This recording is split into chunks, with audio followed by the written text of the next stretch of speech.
Hello, beautiful people, and welcome to the second episode of Telly Thought Podcast. Happy weekend to you guys, and I hope your weekend is really going well. In this episode, I'm going to reveal to you a very big secret of mine, something I've been keeping away from everyone for a very, very long time.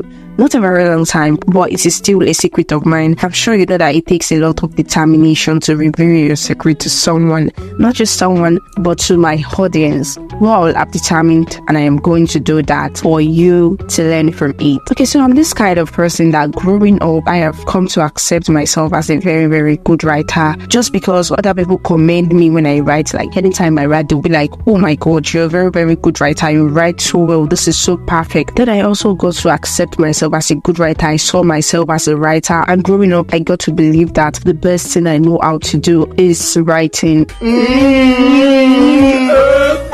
And you know, for you to say something is your best thing, that means you love doing that thing. Along the line, I begin to realize that when I write, okay, I write wonderfully well, according to people's comments and all. But I got to know that I don't really enjoy doing this thing. There is no passion when I do this thing. So I asked myself this question, girl, is this really what you love doing? Is this really who you are?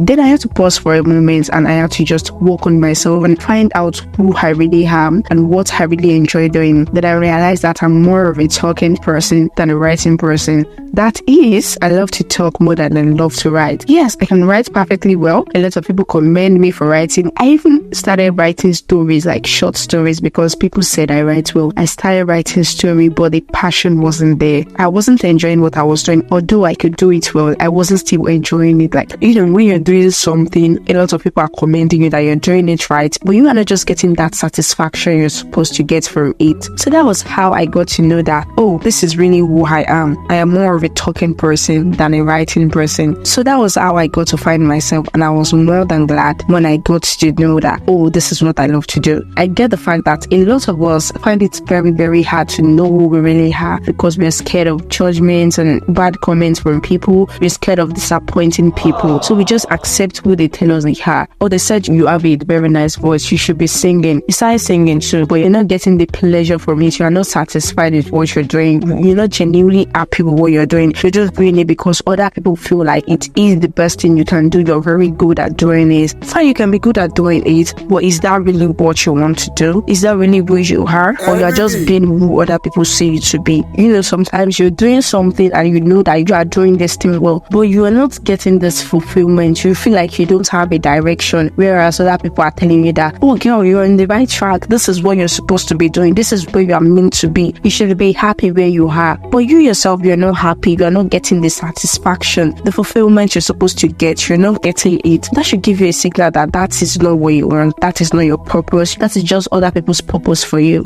You're fulfilling their purpose for you, not your purpose for yourself. When you do what you love, when you do what you really want to do, when you act who you are, you get this kind of satisfaction. Like, you're not just doing it for doing sake. You are doing it because you have passion for it. Imagine someone asking you a question, who are you? And you're unable to tell them who you really are. You are telling them who some other people see you as. But will you just tell them that, oh, I am a chosen? I am a choosing. I am a choosing. Who are you? Since you don't really know who you are, you know yourself for what other people know you for. So you tell them, oh, I am a chosen. About the chosen aspect, I had the chance to speak to one of those chosen member earlier this week, and we were discussing about this woman that said she got shot but was not affected by the bullet. So I was telling him that that's not possible. So it was now like, why is it hard for me to believe it? If God can shut the lion's mouth for Daniel, why can't the God of the chosen prevent the bullets from penetrating? And I was like, oh wow. But let's be realistic. For me, it is so real, and I feel like it is being overhyped. For you to find out who you really are, it takes a lot of courage and hard work. And trust me, it is a whole lot of journey trying to find out who you really are. And it might really be hard for you to accept who you are. But then I don't feel it to be hard for you, because it wasn't really hard for me. I just like blended with it immediately, because it was just waiting for me to like pop it out. The talking part of me that was like, just pop me and let's start doing our thing now. So I don't feel like it will be very hard for you to accept who you really are. So guys, we've come to the end of the second episode of this podcast. I hope you enjoyed listening to me, and I hope you've learned one or two. For you not to miss insightful content like this, please make sure you subscribe to my channel. And also, one last thing, your comments is very, very important. Thank you so much for listening to me. Don't miss out the next episode of this podcast next weekend. See you. Bye.